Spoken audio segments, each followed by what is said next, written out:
All right, I'm excited. We got Miranda Young from Ghost Biker Explorations. How you doing, Miranda? I'm doing great, Danny. Thank you for having me on. Well, hey, thank you for coming on. And I tell you what, if you don't mind, will you go ahead and introduce yourself to the listeners? Absolutely. So, my name is Miranda Young, but I'm better known as the Ghost Biker. I travel around the country on my motorcycle to different haunted and historic locations, and I highlight them on my web series, Ghost Biker Explorations. That is super cool. First of all, that's totally different because I mean, we've all seen like paranormal groups and people who, it's real popular these days, but we don't see too many people on bikes going out solo and checking out these places. This is really interesting. Yeah, absolutely. I know of a couple other investigators that ride, but I don't know of really any others that actually go out on their motorcycle to these specific locations. Typically, in my episodes, it's either just myself videoing vlog style, or I may also have a videographer with me that may or may not ride, but I always have to pack, accordingly for being on my bike. Sometimes if it's a bigger location, I'm able to have my videographer carry some stuff with them. But I've gotten pretty good at consolidating my equipment and really planning for the investigation if I'm out there on my motorcycle. This is so cool. Okay, but first, okay, I'm sure everybody's wondering this right off the bat. Okay, how did you get into paranormal stuff? What got you into it? And also, keep in mind, you're solo pretty much, so you got to be super brave. I'm assuming. Go ahead. How did you get into it? So, like most investigators, I've been interested in it my entire life. I started out really being interested in the history and the storytelling aspect of it. My grandmother, she told me about growing up in the Appalachian Mountains and was telling me about all kinds of folklore and local haunts. And so she really instilled the importance of storytelling from the time that I was really young, both her and my dad. And also, my dad, he would take me out traveling about every week to different locations, telling me kind of how the way things used to be. And so sort of essentially ghost of the past. And so like most other people, I got into watching some of the paranormal entertainment shows. And a little over a decade ago, I was approached by a member of a team to look at some photography. My background is in photography, design, and marketing. And so he wanted me to look at some of these photographs and determine, sort of if I could debunk some of the activity that they were having and maybe have a logical explanation for the photographs. So that's really how my journey started with actually investigating. I started looking at multiple images. They invited me on investigations. I became a member of their team and investigated with this particular team for about 8 years. And then I found that while I wasn't investigating with the team, I was going out on my own and investigating solo. I was doing a lot of urbexing and a lot of just exploring on my motorcycle. Or if I was traveling for work, I would always go out, find unique locations, take photos of them, and put them on my social media. And so with the team, we would usually investigate one or two places a month, a lot of commercial locations as well as residential cases. But the places that I was visiting on my own were typically places that people wouldn't really think about going, and they always had a unique story with them. So, more of the local legends, if you will. And so people started asking on my social media posts questions about, were these locations haunted? What's the story behind them? And so I thought, it's a pretty interesting concept, because I'm always out on the motorcycle. Why don't I document this through video? And so I ended up stepping away from the team because on the team, I had the job of being their photo analyst as well as putting their videos together and doing their social media and marketing. And it was just a little too much to try to carry on the Ghost Biker and then also the team.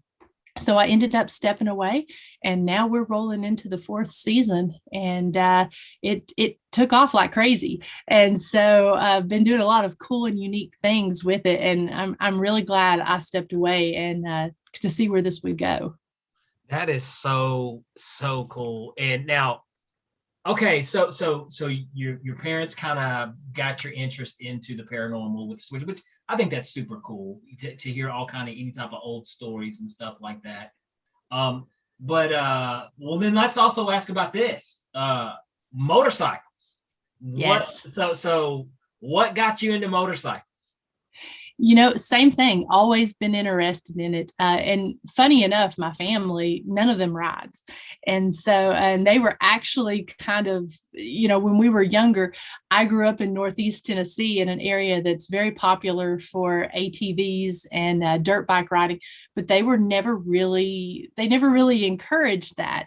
And I remember one of my first toys was a little bitty Sportster, and I loved that little Sportster. And so that's what I actually ended up getting when I got my first motorcycle. Well, not my first, but my first brand new motorcycle was a Sportster, an 883 iron. And so I just always loved it. And for me, there's no better way than being able to center and ground yourself on your way to these investigations than riding on a motorcycle. You can really get yourself grounded and really kind of plan out and think out that investigation that way. Now, I don't ride. I don't. And I'll be honest, I don't know, man. Maybe I don't want to say motorcycles scare me. They don't scare me, but they scare me. No, I don't know.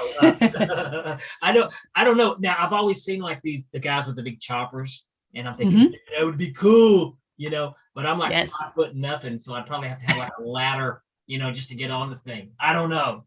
But it still is cool. And so well, let me ask you, how old were you when you first got your first bike? Were you like really, really young or? I wasn't. I was actually 29 when Okay. I got my first bike. Yeah. So I've been riding for 12 years. So now I didn't ask you to tell you how old you were, Miranda. You told that, but I don't know. My abracadabras can do math. I don't know. But anyways, the 29 years old, you get into motorcycles, which is super cool. And there's a lot of people who get into it even later in life. Mhm. And from what I hear, there is like a freedom, something that you get from being out there riding. And I can only imagine, I'd say you got a lot of time in your head too, a lot of time to just kind of think things and process things.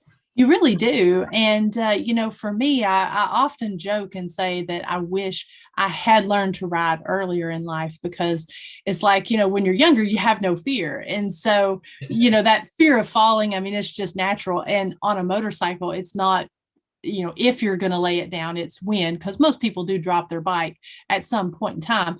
But I know that, sometimes when you're on those curves and on those roads, it's like, it's easy to get in your own head and think, if I'm not careful, I really could die at this.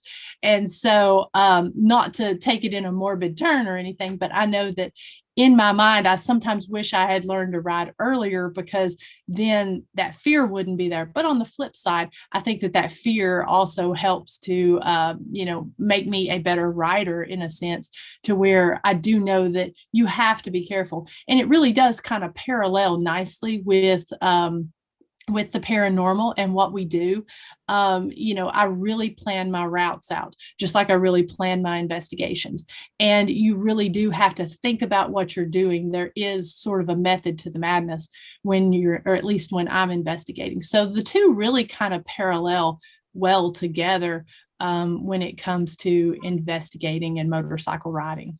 I totally agree with you. And that is so, you respect that motorcycle. You respect Yes. being out there versus like we've all seen young idiots, even Mhm. old idiots. We've seen, and this like you moron, what are you doing?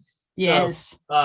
that's very well true. Now, okay, so because well, right off the bat, you're a brave person. Like I said, you go on these. This is kind of your thing. Uh, like I said, I do believe in Mhm. there's absolutely something going on out there. I don't know what it is, but did you ever have like a paranormal experience? Did you ever have anything first before you really started investigating that really kind of sold it to you? I never really had that aha experience that a lot of investigators have. I know I've talked to a bunch of them that grew up in haunted houses. And so I never had one experience per se that happened. But, when I was a kid, with that storytelling aspect, I credit a lot of that to my librarian as well.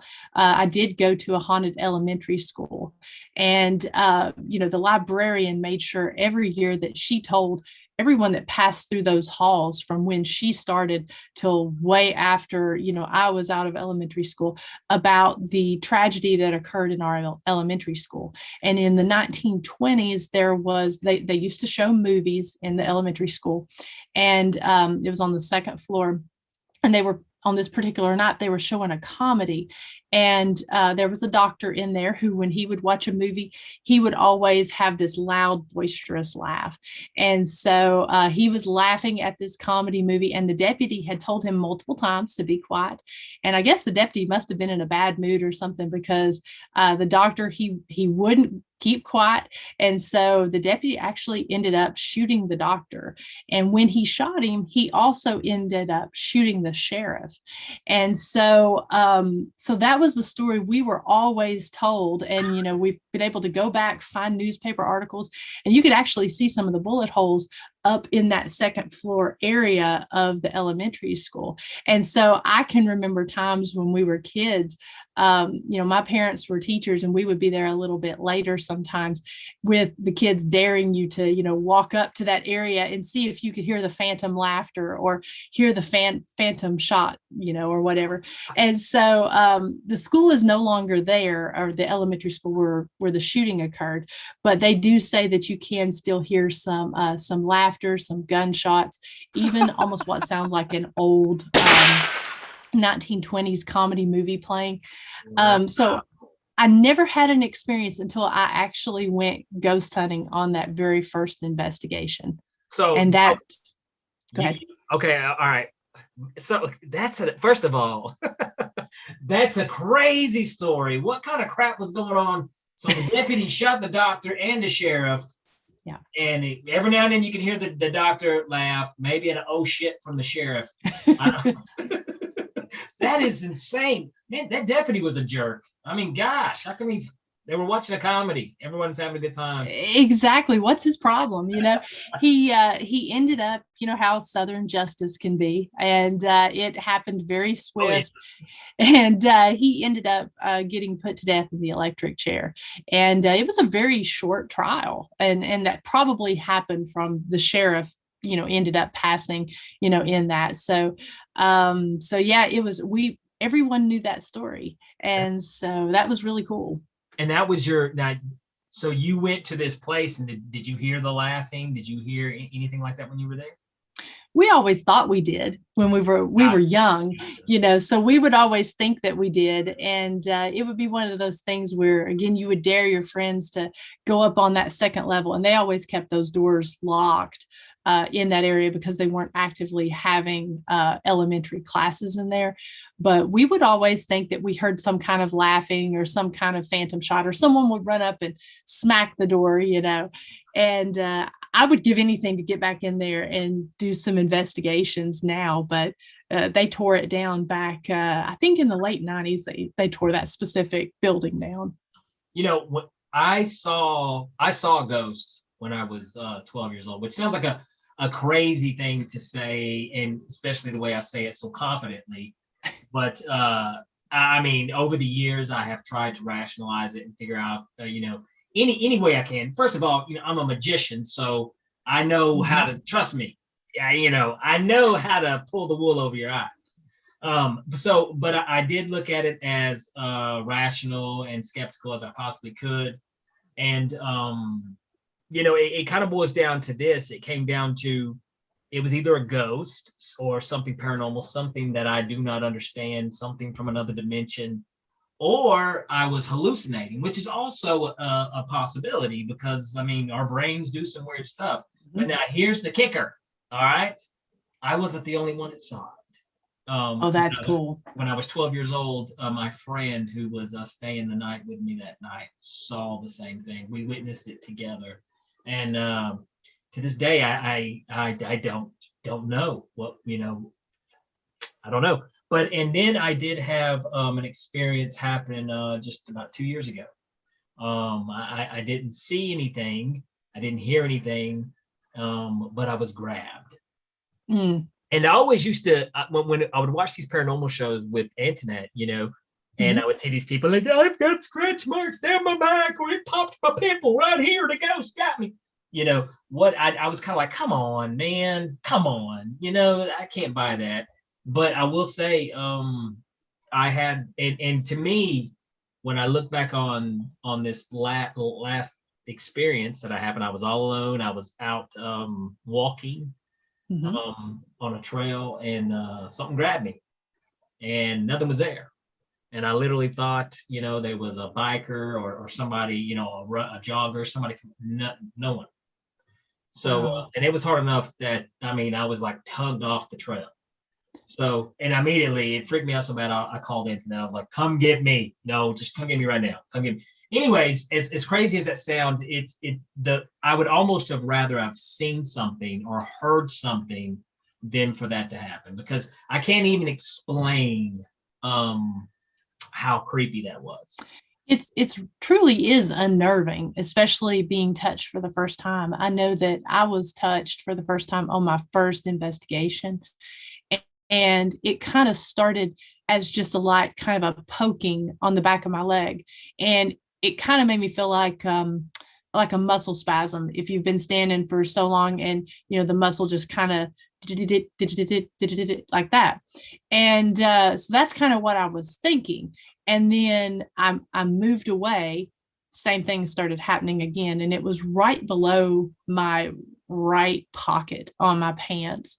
And when I wouldn't acknowledge and pay attention, it happened on 3 different times that it was poking me multiple times. And then it grabbed my pocket, and it was a distinct just pull, pull, pull. And so I knew at that point that it was something trying to get my attention. Once I acknowledged it, everything was fine at that point. And then I've been touched a couple times since.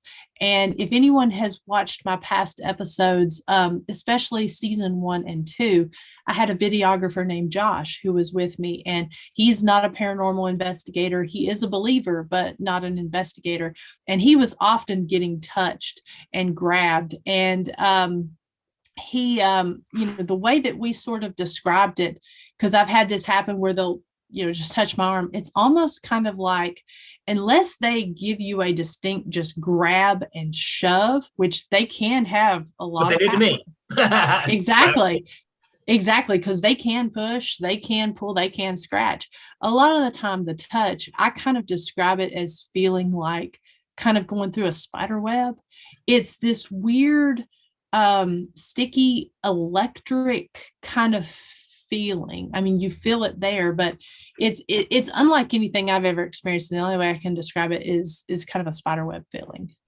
Okay, I'll be completely honest.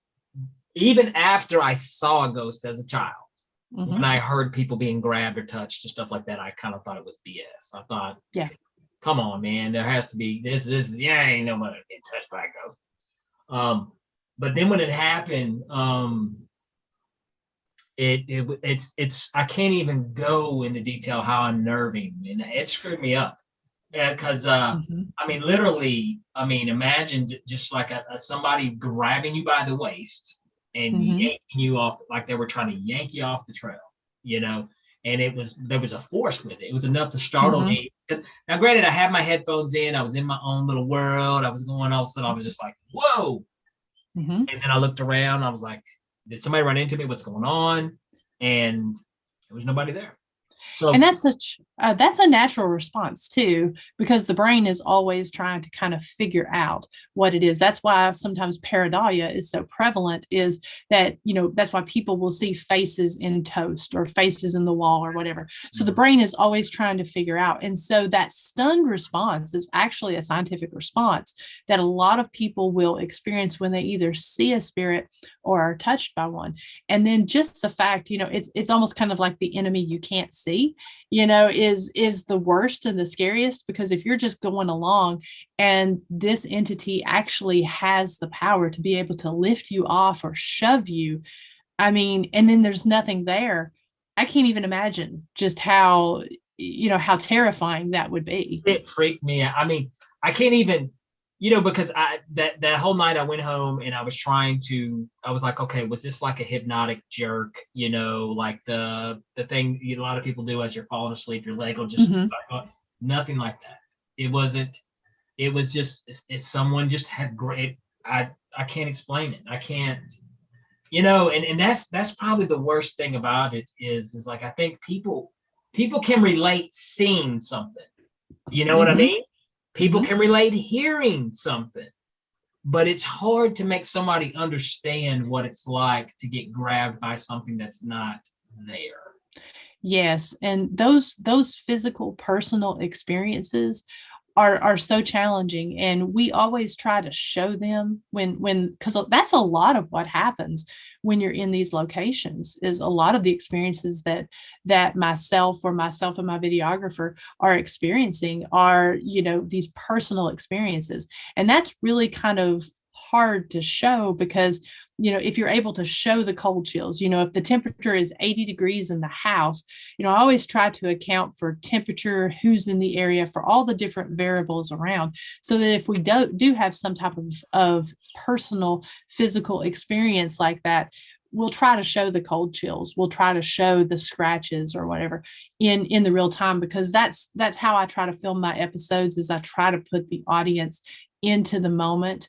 And one, it's a lot creepier that way because I don't know what's happening and they don't know what's happening either. So it puts them in the moment, in the experience with me, rather than saying, this is the place I'm at, this is the evidence that I captured, let me just show you that. I think that's a great idea. And I'll, like I'm not going to name any shows, but we've watched plenty of shows over the years, and they'll see you'll see a chair moving across the room, but you don't see what's going on the bottom part of the screen. And Right. I can't accept that. I can't because Right. I can think of so many ways that I could do that. Mm-hmm. So I'm just like, okay, this is fun to watch, but come on. And to me right now, one of the least believable things is whenever you do see cabinet doors opening and moving, because I can do that. I can do that right now. Mm-hmm. That's not Mm-hmm. impressive to me. Now, I have seen some things that, that especially with we've got so many cameras and security type cameras, sometimes I pick up on some things and I'm just like, that's really interesting. you Mm-hmm. know it's hard to say what that could be, what it is, but that is extremely interesting.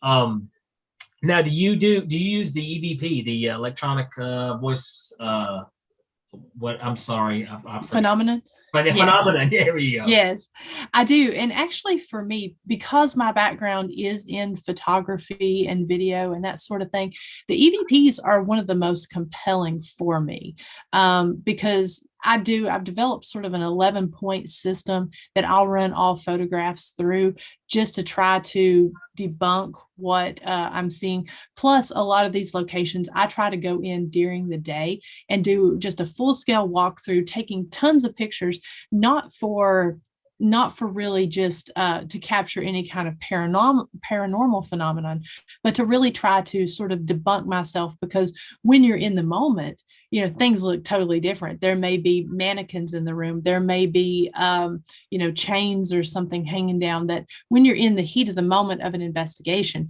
you may not notice or you may not remember. I mean, the human mind is not very reliable when it goes back for witnessing and that sort of thing.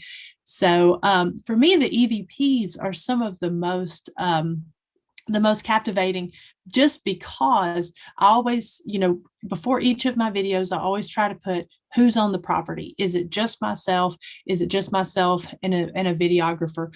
If there's another male on the property, if it's just myself and another female, whatever, I always put that. I always put the temperature of the weather, what the moon phase is, that sort of thing. Just so if we're in an area and we're capturing, if it's just me and I'm capturing a male's voice, it's hard to explain that. So most of the EVP or most of the evidence that I've captured are EVPs that, I don't have any type of explanation for. And I try to drop static cameras on the outside of the building and in also different locations of the building where I'm investigating, just to kind of show, because you will sometimes get outside noise contamination, but we try to, try to account for that just by putting cameras and always putting audio recorders and such out if it's a large enough scale location for that. So, okay, let me ask you this, because a lot of people don't really, when you really think about ghosts, okay, a lot of people don't really think about the reality if ghosts are truly real and do truly exist. Does that mean when we die, we're just, floating consciousness, floating around, stuck in this freaking, shithole? I don't want to be here, but I'm stuck here now. I mean, how bad does that suck? That would suck. Exactly. And that's a great question, and I find that my opinion and my theories change every time I do an investigation. I'm a firm believer in energies, positive and negative energies. And sometimes I think a lot of what we're experiencing isn't necessarily the soul of the being, but the energy that's left behind, especially if it's a residual haunting. And what I mean by residual is we have two types. We have the intelligent haunting and we have the residual. And the residual is something, say, for instance, you're in a doctor's office, or if you're doing a hospital, if you're doing a jail or whatever, it would be those sounds that continually happen every day. And they sound like they're continually stuck in a loop. Exactly. What, when you say the intelligent, I just think, well, I definitely wouldn't be an intelligent haunt. I'd be in the corner. Look at this. I just over and over say something. Okay, now this is the thing. I joke around a lot about the paranormal. I actually got a bit in my show that I talk about that actually happened on a paranormal investigation that I went with my wife, because internet, her thing is she likes to go to these haunted places. It's a thing right now with people. And I go with her, and there's some funny stories we've actually gotten together. And I poke fun, but in all, to be honest, I do believe. Really, I do believe. But I was just, have you ever seen the movie Ghost Story with Casey Affleck? Have you seen that movie? Yes, I have. Yes. Okay. Now, most people, you've got some people that would watch that movie like, that was horrible. That was the most boringest thing I ever saw. But let's think about it for a minute. If you die and you become a ghost, that's kind of like what it might be like. You're right. You're right about that. Because I'm waving remember the part where he's waving out the window, or he's looking at the other ghosts in the other house, and they're just looking at each other. You know what I mean? I'm like, oh God, I'm having flashbacks of snow days or something. As a child, I'm not looking at the kids. I don't know, man. I saw that, but the movie, I enjoyed it because I was like, this is kind of depressing. It's kind of also, it kind of makes you look at, life after death in another way, Now, here's another question. I have to ask you this, Miranda, because I wonder about every paranormal investigator who does EVP work. And personally, I'm not a very religious person. I'm spiritually, what do they say? I'm spiritual. I've became that this past couple of years. I've had to consider myself spiritual because I'm starting to believe in other things, But have you ever asked any questions about like heaven or hell? I have, and usually that's something that I will ask. I'll ask, why they stay there. And it's interesting. We've been able to get, and I've also talked to several different investigators as well. We've gotten responses where people have come back and said essentially they can't tell us, or there's rules. I know there were two different occasions where I got a response that said there are rules. And so I don't know if they just don't want to tell. So God's like, whoa, you can't, you know. And it's funny. I've heard several other investigators say that they've got that as well. And then we've gotten some that have said they're stuck there. And I don't know if it means they're literally stuck and can't. I'm not really a believer in the fact that they can't move on. I don't believe that. I don't think that they have that much will to necessarily stay in some of these locations. And that's just me personally. I think that the feeling of being stuck may be more of a residual type to their type situation as to why they're there, or that type of energy. And then I'll also kind of go back and forth and think that maybe heaven and hell isn't quite as far away as we think it is. People, they think heaven's up here, hell's down here, and it's far away. The veil may be quite thin, and it may actually be all around us. And some of these spirits may have the ability to be able to talk through. I know some of the different EVPs that I've captured, if you listen really carefully on some of them, and I'm talking about just the straight EVPs that we capture out of the air, nothing that's being aided by ITC or any type of spirit box, but it's almost like you'll hear a little pop before it comes through. And they sound like they're here, but also far away. And so it's kind of interesting when you really start and try to dissect some of these EVPs. It makes me think that maybe the veil is a little thinner than we think, and maybe it's more so all around us rather than further away than what we might imagine. Now, wait. That got weird. Hold on. Did you hear that?